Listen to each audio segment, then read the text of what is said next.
Welcome back to the deep dive. Our mission today, it's pretty tasty actually. We're diving into a bunch of recent sources all about wild game recipes, specifically for summer cooking, grilling, that kind of thing. Look, Memorial Day is behind us. We're fully into summer now, so it's time to move past the usual winter stuff, right? Like beyond the basic venison jerky or just roasting a turkey breast again. Our goal here is to help you find some fresh, maybe surprising ways to use that wild game you've got stored away. Stuff that really works for, like a backyard barbecue. Exactly. And these recipes are definitely built for that. They're big on flavor, sure, but also, importantly, they're accessible. They kind of prove that wild game isn't just for chilly weather. It works great for summer parties, BBQs, when you want something impressive, but maybe not too challenging for your guests. Okay, let's get into it. Where should we start? Maybe with the familiar stuff? American classics, but with a wild game twist. Perfect for maybe someone who's a little hesitant.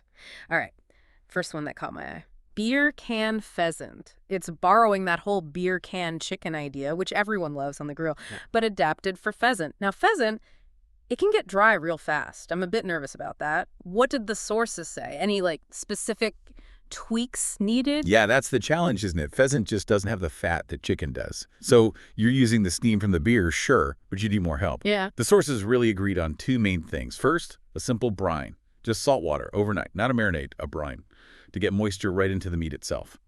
Second, butter. Seasoned butter. Rub generously under the skin before you put it on the can. That butter melts and kind of bastes the bird as it cooks. And cook it a bit lower and slower than you might for chicken. Keeps it from drying out. Oh, okay. So you're adding the fat back, essentially, with the butter.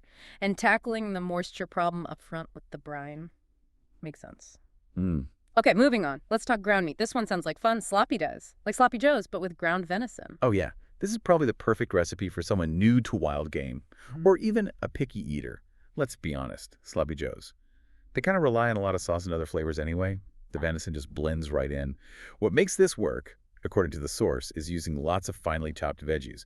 Peppers, onions, sautéed first. They add moisture and soak up the sauce. And plenty of tangy stuff in the sauce, too. Vinegar, mustard.